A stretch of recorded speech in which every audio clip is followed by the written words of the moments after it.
मित्रों, कल हाथरस जनपद के सिकंदराबाद तहसील के गांव में एक दुखद और दर्दनाक घटना अपराह्न में घटित हुई।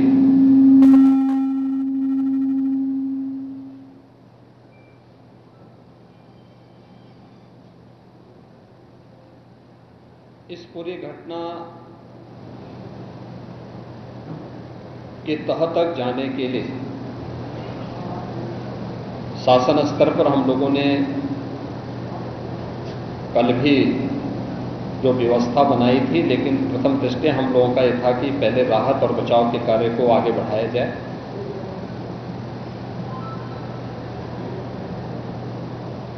इस पूरी जो अभी हादसा है, इस हादसे में 121 श्रद्धालुओं की मृत्यु हुई, जो उत्तर प्रदेश के साथ साथ हरियाणा, राजस्थान और मध्य प्रदेश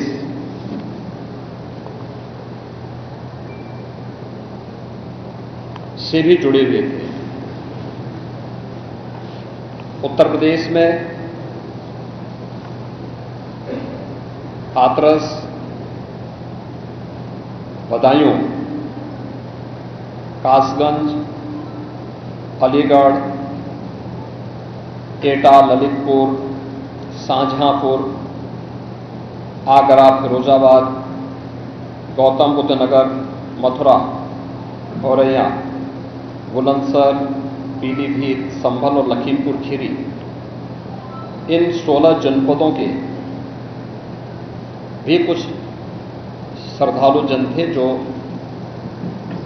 इस हादसे के शिकार हुए हैं।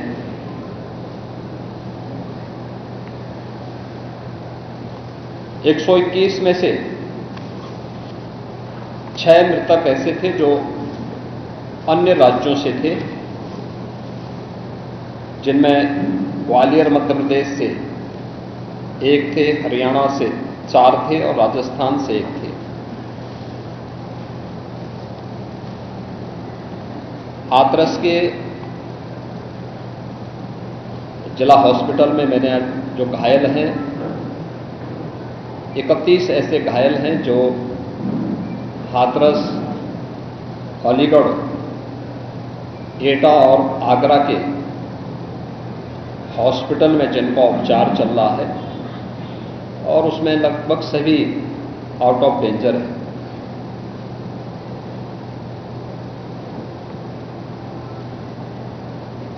हादसे के बारे में जो वहां के चश्मदीद हैं, जो इस घटना के शिकार हुए थे, गंभीर रूप से घायल हो गए थे, उनमें से ज्यादातर जो लोग हैं जिनसे आज मैंने बातचीत भी किया है, वे सभी इस बात को बोलते हैं कि हादसा कार्यक्रम के उपरांत जब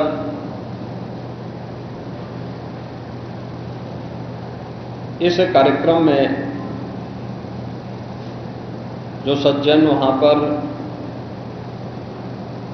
अपना उपदेश देने के लिए आए थे,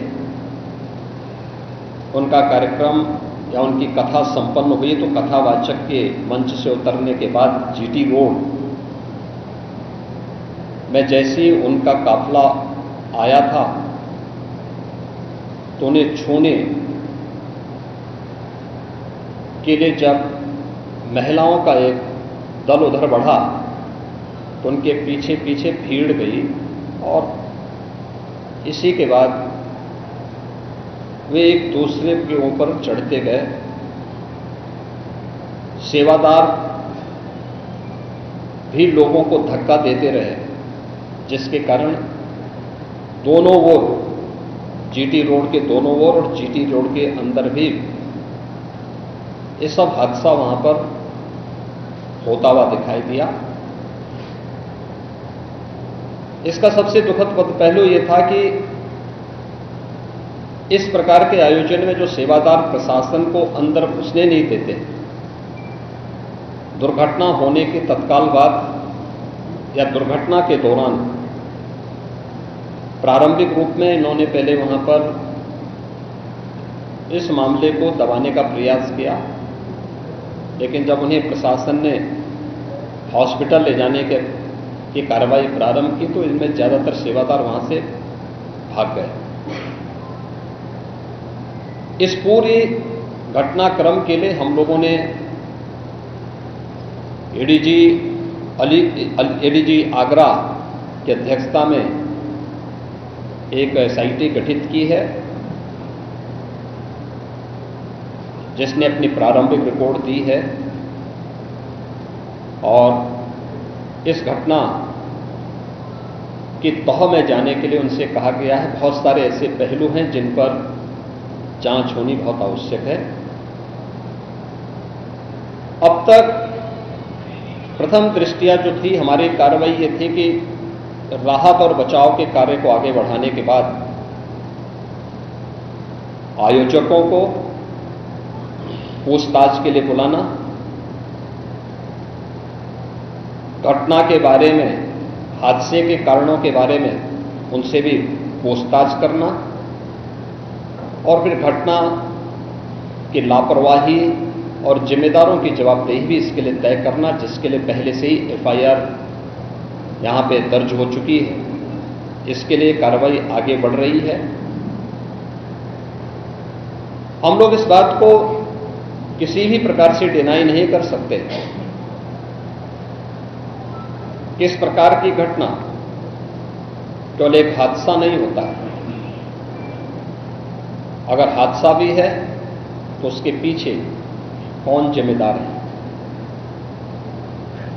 और अगर वह घटना घटित हुई है तो इसके पीछे हादसा नहीं तो साजिश किसकी है,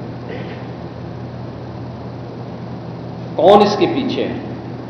इन सभी पहलुओं को लेकर के राज्य सरकार ने तय किया है कि हम इसका एक जुडिशियल इंक्वायरी भी करवाएंगे और जुडिशियल इंक्वायरी हाईकोर्ट के एक रिटायर्ड जज की अध्यक्षता में होगी, जिसमें प्रशासन और पुलिस के भी रिटायर्ड सीनियर अधिकारियों को रख करके इस पूरी घटना की तह में जाकर के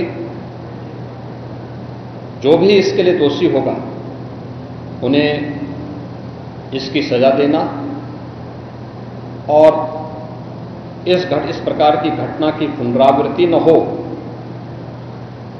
इनके बारे में एक सुझाव और एक एसओपी उनके माध्यम से बनाई जा सके, जिसे आगे इस प्रकार के किसी भी बड़े आयोजन में लागू किया जा सके। यह हम लोग सुनिश्चित करेंगे।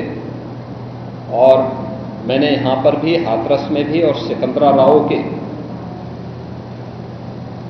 घटनास्थल का मैंने दौरा किया, यद्यपि वहां काफी बारिश थी,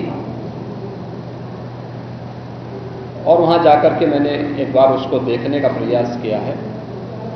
यद्यपि प्रशासन ने पहले से इसके मैप भी बना के तैयार किए थे, वो भेजे भी थे, लेकिन हादसे के कारणों की प्रारंभिक व्यवस्था देखी जा सके इसको देखने के लिए वहां पर मैं स्वयं गया था। और हमारे देखने के लिए वहां पर मैं स्वयं गया था और हमारे 3 मंत्री यहां पर कल से ही कैंप कर रहे थे। मुख्य सचिव और पुलिस महानिदेशक भी यहां पर कल से ही कैंप कर रहे हैं।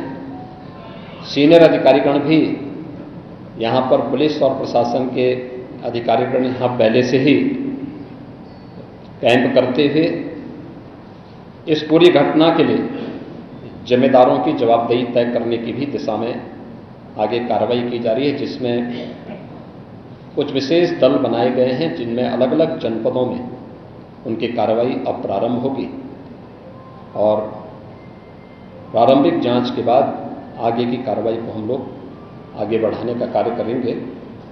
यह यहाँ की घटना के बारे में था और जुडिशियल इंक्वायरी के बारे में आज ही इसके नोटिफिकेशन शासन के द्वारा भी जारी हो जाएगी। महाराज जी, बाबा के खिलाफ कार्रवाई होगी। बाबा को नामजद नहीं किया गया है। तस्वीरें हैं, लेकिन अखिलेश यादव राज सरकार पे ही आरोप लगा रहे हैं, फांसी की जिम्मेदारी लगा रहे हैं। देखिए, कुछ लोगों की एक प्रवृत्ति होती है कि इस प्रकार के दुखद और दर्दनाक घटनाओं में भी वे राजनीति ढूंढते हैं, और ऐसे लोगों की ये फितरत है कि चोरी भी और सीना चोरी भी। यह हर व्यक्ति जानता है कि सज्जन के फोटो किसके साथ में हैं, उनके राजनीतिक संबंध किनके साथ जुड़े हुए हैं। तो स्वाभाविक रूप से आप लोगों ने इस बात को देखा होगा कि पिछले दिनों रैलियों के दौरान इस प्रकार की भगदड़ कहां मचती थी और कौन इसके पीछे थे, और मुझे लगता है उसकी तह में जाना आवश्यक है। जो लोग निर्दोष लोगों के जीवन के साथ खिलवाड़ करते हैं, और उनकी जवाबदेही भी इसके साथ तय होगी।